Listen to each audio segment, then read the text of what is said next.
Mwaramutse mu kwa gatatu k'uyu mwaka mu ntango zo kwa gatatu nararonse message y'umuntu w'umugenzi umwe yariko ambwira yuko umugenzi w'umugenzi wiwe yaronse visa yo kuja gukora muri New Zealand hariko visa na offer y'akazi offer of employment nkuko mubona hano.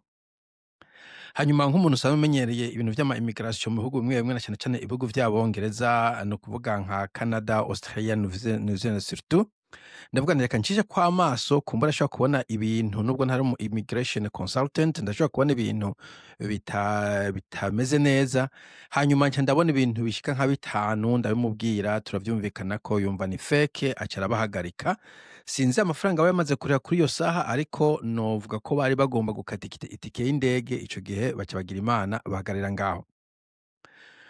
Ubu rero haheze naciye nihorera ubu araheze amezi arenga 6 ngiye numva muri uwundi mugenzi mfise arongoye communauté y'abarundi muri biriya bihugu ambwira yuko abantu bashinzwe fraude muri immigration yaho bamaze imisi babona iyi fraude nyene la même chose iyi fraude nyene ni kama rito ngo Hokianga Tuwituya Trust ni ikintu ca fake ndaja kugishikako ariko nico tunavuze ntereka nkore ino video uno musi kubera urumva yuko bariko barya amafaranga abantu b'abarundi niho nagize ntereka nkore iyindi video ndayikoze nyene kubera numvise ko ari abarundi benshi cane we yambwiye ngo abarundi bashika 100 mu mezi 3 yambwiye amashifre y'amezi 3 sinibuka neza igitigiri kuva uko 8 uko 9 uko 10 uko 11 ntibarampa rapport ariko bashikije mu mezi 3 uvyiyumvire 100 abarundi benshi cane uravye uko Burundi bungana uravye n'uburyo abarundi baba bafise urabona ko abantu tutakize cane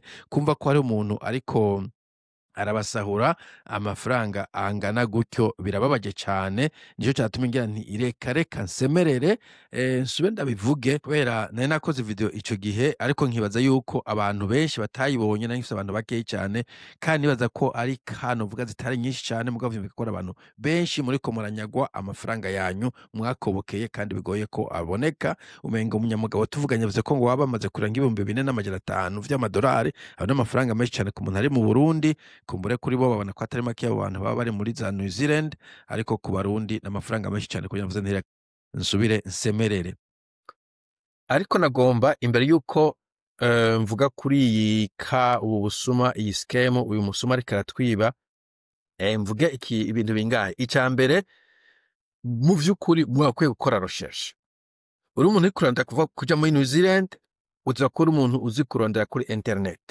bafise site ya internet ushobora gushira mu gifaransa ukumviriza ibintu vyose ukisomera wenyene ukabona ko mwe mu vyo kugira bitashoboka ico ne kimwe ugire recherche ica kabiri hari ikintu bita common sense kwiyumvira critical thinking mbona ndabivugana cyane ngo ni politique ngo ndiko ndagayana n'ibiki oya biragufasha muri rusangi ndaje kwereka ahantu uwo muntu atiyumviriye neza bigatuma bimutwara amafaranga menshi cyane hanyuma ikindi ukabaza ibibazo kirazira kurutanga amafaranga 100 utabajije ibibazo ni ukubaza ikibazo amafaranga rimwe n'abandi bivuga kuri bajya bahamahera bajya ba Samuel bajya bahamahera ba Fabrice banze mu bazibaza imbere kumuha amafaranga umuntu mwaje ikibazo kumva ari kugikwepa cyangwa ari kukutuka ni amafaranga bintu ukayamuha umuntu akora business umuntu mu professional business ararekura muri kuri wazibazo shiki 1,000 abo mafaranga ko yatwaye akora iki nyereka reçu nyereka kuri internet aho wabikuye hari abandi bantu urajana umaze kugira success zingahe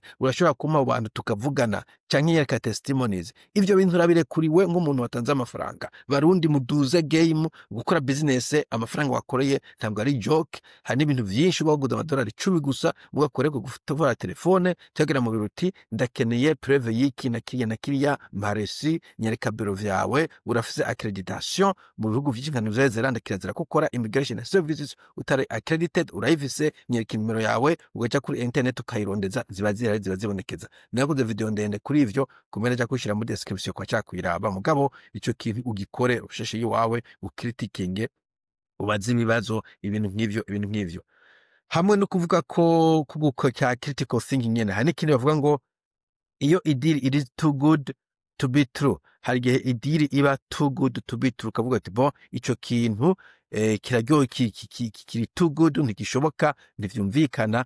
Noguha nk'akarorero kumbure hariho uwundi muntu w'umujene yanyandikiye uno munsi bona akaje kwa mujene kumbure ko yaje namwe muri ko mugomba kuja hanze c'est pas ushaka kuba umuvyeyi bo hamwe undi muntu yanyandikiye avuga ngo sinzi ko bijya kuboneka neza n'ibinini anyway iyo message ivuga gutya nizeye ko atagira ikibazo kwera sinayekanye izina ryiwe kuko yashiye muri inbox avuga ngo hari umuntu w'umurundi kazi yambwiye ati hari company ikorera hanze muri Canada ishobora kurihira visa na tike y'indege umuntu ashaka akazi atana kimwe atanze buri gihugu cose uburimwo. Nashaka mbaze kuri mwebwe mumaze kurenga kontinent ya Afrika izo opportunité zirabaho canke kuza mu gihugu vy'inyuma ya Afrika ugiye nk'ugupagasa mu buzi busanzwe woshobora kwitwara ikoresheje uburyo bwawe nk'uko biba hino muri Afrika. Okay, ikibazo kizumva ko wanje kubaza jewe sinzi muri Canada sindi family mugabe mukana mumbwira nta company ihari muri Canada yo kurira visa ikorera n'itike y'indege kiretse niba uri umuganga akomeye cyane wo wa surgery donc ushobora gukora operation ya cerveau donc brain surgeon. Ni gesi wanje ndiko ndakoresha common sense. Canada ego ndi giteye imbere ego barafise ubuzi ego hariho ariko jewe ugiye nko kuri internet ukaraba urabona ko watabuzi bwinshi buhari burenze ubona ko unemployment iri 0% ariko ndibishoka umuntu asanzwe ko hari company ikuri tike y'indege nta bintu vyinshi woja gukorayo Canada adashoboye abantu bo hafi muri Latin America badashoboye ntibishoka aho koja common sense kandi boronka ahantu bakwiza abantu uvuze ngo wari tike y'indege bagende boronka ahantu bakwiza. Imagine uvuze ku isi hari ibihugu muri Afrika shika 50 muri Asia ukuyemo China Japan Korea bikomeye ibindi bihugu byose biragoyagoya sort of muri Amerika Latine muri Middle East benshi bagomba kuvayo. Imagine igihugu covuga ngo Canada nzobaha visa ndabaye n'itike y'indege niho ahantu bakwiza abantu donc ivyo je nkoreshe common sense ntabwo bishoboka. Nkoresha common sense wanje uwo murundi kazi wo mukwirikirana kumubaza maze kujana bangahe amaformate menshi aho kazi bakora kitwa ngwiki basaba condition izihe mugabo ico Rwanda kikumenyeshe ko nta bihugu vyinshi ubu bashobora kuguha akazi uri mu kiwanyu kenshi usanga bisaba kuba muri ico gihugu ngo wasaba akazi kandi nta muntu umwe aguha akazi atakoresheje interview. Abazungu ntibatanga akazi badakoresheje interview nta rezo yobikora mu gihe hariho internet agomba kuvuga ati ukoresheje interview ubwo nagenda kumenyeshe ubwo buzi busanzwe bw'upagasa i Burayi nta buhari ubuhari bukwiye n'abariyo nta muntu barihira itike nta muntu barihira visa ngo nuje gukora. Bon akazi kumburengera ukamenya gupagasa no baza bishobora ko hari ibihugu bagatangira visa naho gene sindi certain sindi sure mubaza mugabe ugunzijewe nta nako nakazi nk'akaroko kugira ko gukora mu basaza gufasha abasaza n'akazi ko gukora mu maferme nko kwamura inkere n'ibiki mugabo byo biri saisonnier d'abord biva n'amasaison aho kenshi na kenshi company afise abandi bantu mu bihugu bihegereye nko muri Australia New Zealand bakaja muri Ile Pacifique ku muri Amerika Canada bakaraba muri Latin America abantu bavuga icongereza nk'urimi rwaho kandi abantu bari familiar niyo systeme nubwo ari gupagasa neza ko ari ukuntu ka experience donc ntivyoshe ko uri mu Burundi ariko uronka akazi uri mu Burundi ko kuja kora muri Canada Amerika ahanande sinumva uwo muntu ubuhinga wufise badashobora kuronka kuri local market. Ico uzukimenya umuntu azadokwa akazi utakoze interview 99% azoba yakubesha. Bon reka tugarukire kuri ya visa ariko ndavuga ya feke y'u Burundi ariko nk'uyu muntu agenza kubaza ubwa mbere abadatohoze ntatangwe gutanga amafaranga. Bon reka rero turabe rino kete nk'akarorero ijembo nyikete nk'iri ikintu ca mbere ukora uja kuri iyi website iyi nimero ushoboye nawe nyene kuyihamagara. Bo ikintu ushobora kuraba ni iyi adresse sinzi ngo ndaja kubisubiramo ubwo muri adresse nagiye kuraba nsanga nakazu kari ahantu mu gahinga haboneka yuko atari office iboneka ko ari akazu umenga ahubwo baranataye muhishira muri Google Map mukakaraba ahantu kari yaje kwereka street views. Ivyo ni wewe ugomba kuvyikorera ntiwizera umuntu kuri vy'amafaranga abantu b'Imana mwoye kwizera abantu okay muye kwizera abantu naranababwiye na bijya nyene muha amafaranga abandi bantu mutababaje ibibazo, iyi aderesi uyiravye ubona ko ari vya fake, narageze gushika ubikora kuri Google Map, hanyuma ugaca uza ngaha. Niwe nawe uguma gukora critical thinking. Jewe personal naciye nja kuri kalenda nsanga itariki imwe y'uku kwezi kwa gatatu, the 1st of March, reka mbere nduze kalenda ngaha kugira ngo kumbure simpave sanga nanje nabeshe, mugabo ico bikora the 1st of March, uwo musi je novuga ko yari 1st of March, ndikora kuri kalenda yari ku musi wa kangahe? Hari ku musi wa gatandatu. Okay, itariki ya mbere y'ukwa gatatu hari ku musi wa gatandatu. Nta muntu atanga akazi ku musi wa gatandatu. Mu bihugu vyinshi vy'Abongereza siko mu Bufaransa babikora, Amerika, Canada, Australia, New Zealand, ku musi wa gatandatu ntibakora. Kuki boza kuguha akazi ku musi wa gatandatu? Ico cari ica mbere wateza kubona. Kumbe ikintu wokimenye Burundi bakunda ibintu vy'amasinya vy'ama stamps. Ino nta ma company privé afise stamp, nta bintu vy'ibidodo ama company privé bafise, barasinya gusa. Haba hari ico bita letterhead. Ikindi ni letterhead kumbura ntayiriko nk'icapa c'iyo company. Hanyuma ukumbura umanutse hepfo no kubwira ko nta muntu baha akazi ka caregiver gukora mu basaza, nta buhari baguha wibereye muhira, umva nk'ico ni kimwe. Kumbure ntavyo womenya kubera nyine utamenye system y'icongereza, mugabo abimenyera boca babimenya. Ikindi tuzokuriha aya n'aya monthly muri Nouvelle-Zélande, muri Australia bariha ku ndwi. Nk'ico kumbure niho ariko ukimenya, mugabo c'est pas your normal work. Ikindi bavuga ngo your normal place of work. Je nibaza ko ushaka kuza muri Nouvelle-Zélande uza kuzi igifaransa cyo gutahura nino kete, icongereza utabitahura nta wumva nta nuwo guhakaza, none uzovugana n'abantu gute? Mugabo ngo your normal hours of work will be your normal place of work. Normal place of work ni kuvuga ahantu uzokorera. Ahantu uzokorera ni kuvuga ikibanza uzokorera ni address. Niba uvuga uti uzokorera ku bitaro runaka, haba hari address. Ngo mugabo ngo ni under New Zealand. Ico cisi icongereza. That's not English. Iri sentence y'icongereza ngo your normal place of work will be under New Zealand. Kuvuga ngo uzokora mu kuzimu musi ya New Zealand, ntibifise sanse. Nk'ico conyene udashobora kukiromareka vyona kugora no kubona akazi muri New Zealand. Amasaha kumbura ashoboye kuvaria, reka ndayihoze. Tukora mu basaza kubera abasaza bari open igihe cose. Ica kane, you will be entitled to 40 days of holiday. Nta gihugu batanga 40 days of holiday. 40 days, imisi 40 y'akaruhuko. Ni ukuvuga imisi 40 ugabuye na gatanu, kuko buri ndwi irimo imisi 5 y'akazi. Ni ukuvuga guhaye indwi zishika 8, amezi 2 y'akaruhuko. Wesha yo mana wayigize. Nta muntu baha indwi amezi muri Nouvelle-Zélande baza ko hari imisi 20, ariko iyo misi ntishoboka. Bakavuga ngo plus bank holidays. Bank holidays ni ibiki? What does it mean? Bank holiday ntibifise sanse. Holiday imisi mikuru y'amabanki nta sanse bifise. Umva ikindi cyo kumbura ko muri Nigeria hasi abantu ko abahindi cyangwa Nigeria niwe bakoze kugura amaskamer, sinumva iyo bank holiday. Donc iki ca kane ni futi, nigifise sanse. Kumbura n'ibindi je ntavyo mpora numva, simbizi, ariko nashaka kuvuga kumba niwe expert kubimenya. Mugabe vyose vy'ibidodo vya fake, ibidodo byose ni vya fake. Ikidodo cyatwa kuba ica company cyo ikidodo kidafise sanse ngo New Zealand, ikidodo cya New Zealand gisigura iki? Donc ibi vyose irikete ndaribonye je no kuvuga nta naho na gatoyi risa na offer na lettre d'emploi yo muri Nouvelle-Zélande cyangwa mu bindi bihugu. Anyway, donc iki ni ca fake. Iyi tariki tuzo kubikubwira, kumbura ibindi bisaba kuri searchinga gusumvya aho ryo kumbura sinovuga ngo nikosa rye wawe. Ivyo udashoboye kubibona birashoboka ko utobibona, ariko nashaka kuvuga ko utuza kuba makine ugasoma ikete neza, ukayitohoza, ukabaza abantu bariyo, ariko ukabaza ibibazo vyinshi. Reka turabe naho visa. Alors visa, ndabibutse ni bihugu bike baguha visa y'akazi udafise akazi, ni bike. Mugabo ko haciye babamale babanza kumuha akazi ka fake. Akazi bakamuha kuwa gatandatu, visa bacamuha kuwa gatandatu.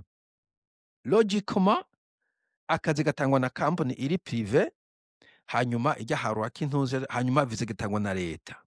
Uje gusevinga New Zealand, ugiye gusevinga igihugu? No. Uronse viza kuri uyu munsi, ukaja gusa uronse ntuzeye akazi kuri uyu munsi, ukaca uja gusaba viza, bifata iminsi kumbure n'amezi kugira ngo uronke viza. Kugira ngo uronke viza na job offer le même jour, impossible. Ivyo c'est impossible, ubwo ari samedi hoho c'est super impossible. Iyo ni constat ya mbere wagomba sinzi. Konse ya kabiri, hari ikintu bita ngo application number na client number. Dusuppose ko atarico bisigura, mugabo vyose birasa.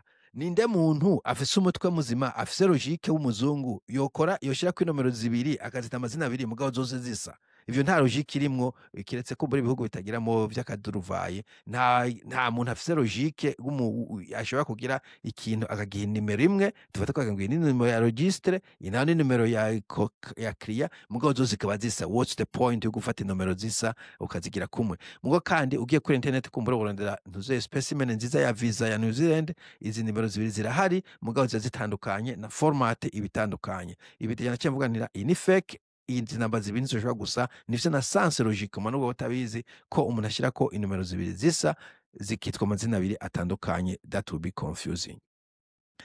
Ikindi naromaritse ngaha, uravye 23 Novembre, urabona aka gatre ni karekare, akantu kagufiya. Donc iyi formatting iboneka ko atari ya vrai. Iyi formatting ni ya fake. Iyi format iboneka ko atari PDF yanditse, ni ibintu bagiye barahomekako. Jevyo nivyo na constate deja nkiraba. Bon, na caregiver navuze no nta muntu agwa caregiver. Bon, visa expires in 24 months. Kumbura ubisearch nzomenya ko mu bihugu vyinshi iyo bagoye visa y'amezi maremare utuza kuba ufise police certificate. Nico kinagira nakubwire, ibihugu vyinshi ugomba kuba ufise medicals na police certificate. Umuntu aza guha akazi visa irenza amezi 12 ntabe yagukoresheje police check, okay. Noneho muri make reka ndeko no kuvuga nta muntu aguha akazi utari mu gihugu ntivyoroshe, kiretse uri umuntu kabisa super qualified. Mu bihugu by'abazungu, muri Dubai ushobora kuba bitandukanye, muri za Qatar ushobora kuba bitandukanye, Kenya na ushobora kuba bitandukanye, mugabo kuva South Africa kuja no mu bindi bihugu biteye imbere nta muntu aguha akazi utakoze interview, kandi ntivyoroshe kuba akazi wicaye mu Burundi, kuko mu gihugu nyene hari abandi bantu barondera akazi kandi gasa nako. Donc naca kuvuga specifically iyi scam umuntu izoshikira ku muri mwebwe mu nkurikira ivuga ko baguhaye visa yo muri New Zealand, uzomenye yuko ari ya fake.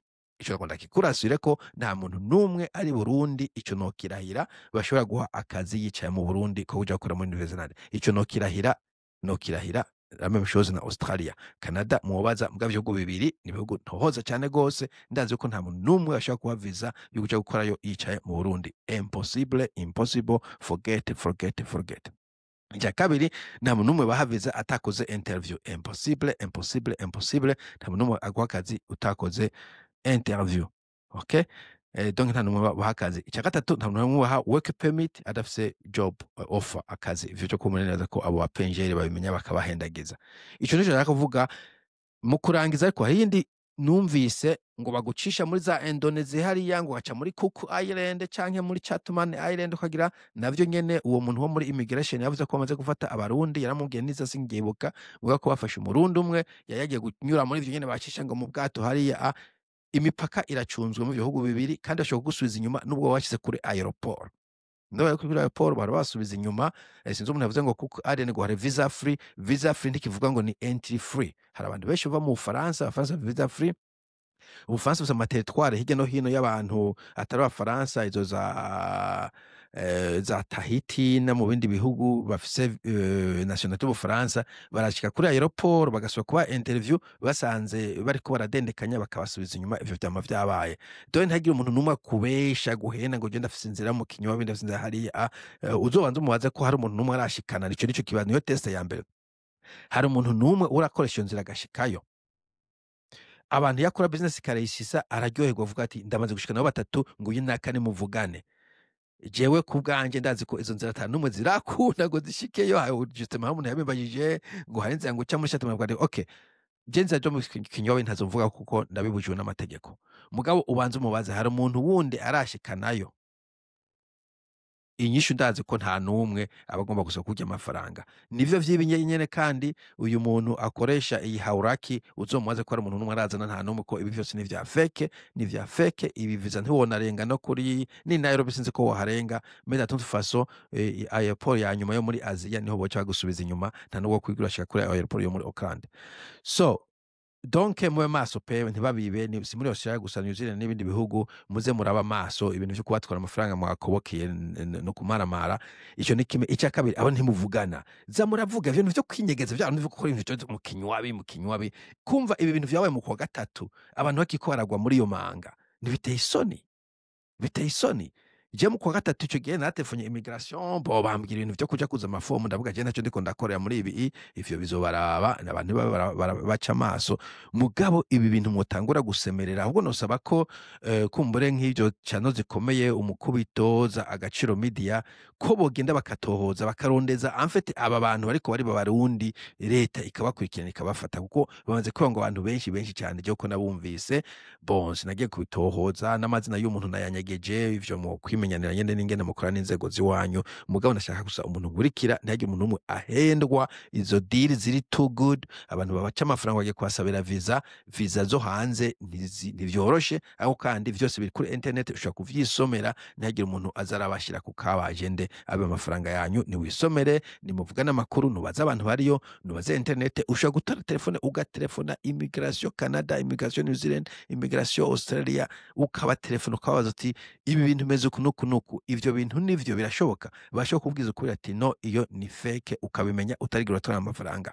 Gutelefona birazimvye, mugabo neza ko nibugiye kuriha 4,000, je ngiye kuriha ibintu 4, umuntu akansaba ngo ndihe nkore mwijana telefone, noneho nibaza ko 20 yoba hagije, jewe notanga 20 nkabanga telefone nkakikisha. Immigration New Zealand, Immigration Canada, Immigration Australia barafise nimero ziri public, ushobora gutelefonako ukavuga na call center, bakubwira ati iki kintu sico, iki ni kiriya. Ivyo ushobora kubikora, ushobora kurinda umuntu ariyo, ushobora kuja ku maforum, ushobora kuja kuri internet, hari ibintu nyinshi kuri YouTube, hari vyinshi ushobora kuraba kugira ngo uhakikishe ko umuntu akwese deal ariyo. Ibindi avuze kuri ibindi avuga no ku ma scholarships n'ibindi, nukuraba ko abo bantu bapenje batekora amafaranga. Ibintu vyose bikuri internet, uwo mugari ko kurya amafaranga nakima kurusha gusearchinga internet no ku escrow, na vyo wovyikorera. Nta qualification iro ya immigration po irahari, mugabo nazo tazoba bafise.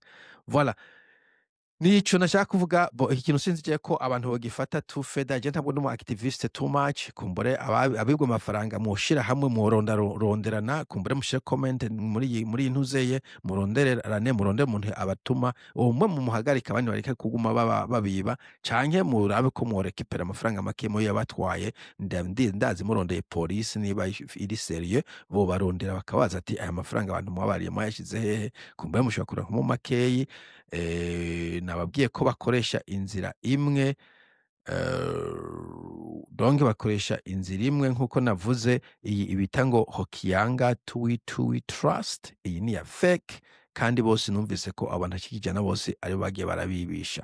Sinumva igituma donc abantu bagwa mu kaga nkaka, amezi agahera umwaka atamuntu umwe arasemerera. Ndasavye abantu bafise amacano akomakome mu Burundi basemerere iyi Hokianga Tui Trust yoye kwiba abantu. Mugabo bisaba ko abantu bibwe baja hanze bati twibwe, bakavuga, hanyuma umuntu bakamurondera bakamuhagarika. Mugabo vyo kuma munyegeza mu Barundi, muhishahisha ibintu vyose, nico gituma muguma mwibwa burundu atamuntu ashobora kubihagarika. Ibiyo haba hari ngaha baba bamaze kubihagarika, polisi kabijamo, bagatanga ama alert hirya no hino, bakavuga ku radio, mu newspaper ati uyu muntu nimuzosubira ku mafaranga. Mugabo sinumvikana ko scam ishobora kugenda amezi nkaya yose atamuntu arayihagarika. I don't understand, kuko nuko nyene mukura mu kinywabi kenshi na kenshi mutavuga nyene ibintu vyagenze. Visa ntabwo vyagomba kuba ikinywabi, biri kuri internet, ugiye kuri internet bagumye n'amaviza atangwa. Ikindi cyanyu mu kurangiza, ntihagire umuntu numwe avuga ngo aya mafaranga nagusaba akazi.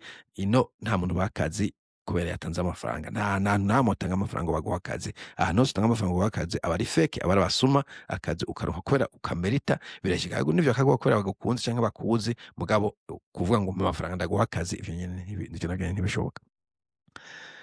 Bo nivyo nashaka kuvuga neza ko video yabaye ndende mwosiga ama comment ariko nshaka kuvuga muhagarike ntihagire umuntu numwe ariko aranyumviza ngaha asubira gutanga amafaranga bariko agura visa yo kuja muri Canada, Australia, New Zealand atatohoje. Ivyo bihugu bitatu ndabizi kubera nsanzwe famille narigeze kubikora ko research ndende cyane no gutohoza mugo ndakumenyesha ko nta buzi buhari bwanciyaho bashobora kuguhera visa amaviza abarubuzi buri qualifié bo nciyaho qualifié kumbure biratandukanye nk'umuntu afise umwuga 13 azi ku c'est pas umu electricien mu premier bien bitanciya mu Burundi mugabo hanze birakomeye kumbure abo ariko naho nyene haba processus yo gusaba akazi processus yo gukora interview hanyuma processus yo gusaba visa umaze kuronka akazi niho usaba visa ntabwo bizira icarimwe hashobora kuba variation y'ivyo selon cas sur le pays ntabwo mfise qualification gukora immigration advice nico no kukimenya umuntu mukorana akaba afise qualification yo kubikora kandi kenshi na kenshi basaba ko aba registered au moins New Zealand na Australia iyo umuntu atari registered ntarekuriwe gukora immigration